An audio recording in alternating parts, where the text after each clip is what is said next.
तो ये पूरे नक्सल कॉरिडोर की बात है, लेकिन इसके सेंटर में, केंद्र में हमेशा छत्तीसगढ़ रहा है। बीते 1.5 साल में जब से साय सरकार बनी, नक्सलियों के खिलाफ एक नए तरीके से नक्सल सफाई का अभियान चला, एंटी नक्सल अभियान चला। और अब इससे नक्सली खुद अपनी मांद में सुरक्षित नहीं है, जो कभी उनकी पनाहगाह थी। वो मारे जा रहे हैं, वो गिरफ्तार हो रहे हैं, वो समर्पण कर रहे हैं और सीधे सीधे सरकार से अब शांति चाहते हैं, गुहार लगा रहे हैं। एक महीने में तीसरी बार नक्सलियों के पत्र सामने आते हैं, जिसमें शांति वार्ता का प्रस्ताव है। सरकार कहती है कि नक्सलियों को हथियार छोड़कर मुख्यधारा में आ जाना है, बाकी काम सरकार खुद कर लेगी। हम तैयार हैं वार्ता के लिए, ये भी हर बार कहा जाता है, लेकिन विपक्ष इन पत्रों के विश्वसनीयता पर सवाल उठा रहा है। क्या आधार है उनके पास? क्यों वो ये सवाल उठा रहे हैं? क्यों नक्सली पत्र भेज रहे हैं? एक रिपोर्ट इस पर देखिए। शांति की दलीलों वाले ये तीनों पत्र नक्सली संगठन की ओर से बीते 1 महीने में लिखे गए। ऐसा पहली बार हो रहा है कि जब खुद नक्सल संगठन सरकार से सीज फायर यानी युद्ध विराम करने और सभी एंटी नक्सल ऑपरेशंस को रोक देने की गुहार लगा रहे हैं। वजह साफ है, छत्तीसगढ़ समेत देश भर से नक्सलवाद के खात्मे की डेडलाइन फिक्स हो चुकी है। देश के गृह मंत्री अमित शाह बार बार खुला ऐलान कर चुके हैं कि मार्च 2026 तक हर हाल में नक्सलियों का देश से पूर्ण सफाया होगा। इस संकल्प की पूर्ति के लिए प्रदेश में चल रहे ताबड़तोड़ एंटी नक्सल ऑपरेशंस ने नक्सलियों की जड़ों को हिलाकर रख दिया।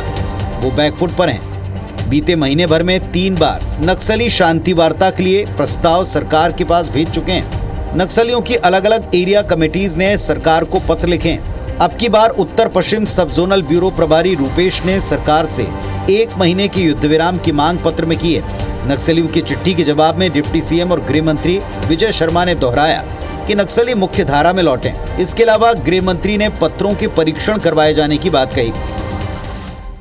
मैं खुद ही इस बारे में बिल्कुल उचित मानता हूं कि उसकी विश्वसनीयता का ही पहले परीक्षण होना चाहिए। हमारे ऊपर कोई शर्त, ना उनके ऊपर कोई शर्त। 1 व्यक्ति, 2 व्यक्ति, छोटा समूह, बड़ा समूह, जो चाहें बात करें।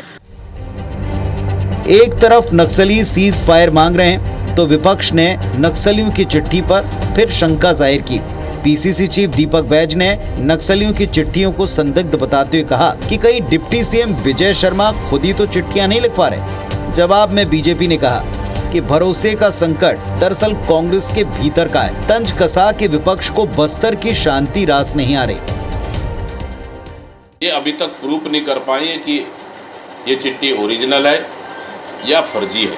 कहीं न कहीं इस चिट्ठी पे जांच होना चाहिए और सरकार कहीं न कहीं अपने आप को वाहवाही लूटने के लिए, कई गृह मंत्री खुद तो चिट्ठी नहीं लिखवा रहे हैं कि जब प्रदेश और देश नक्सल मुक्त दिशा की ओर आगे बढ़ रहा है, ऐसे में किस तरीके से कांग्रेस को तकलीफ हो रही है।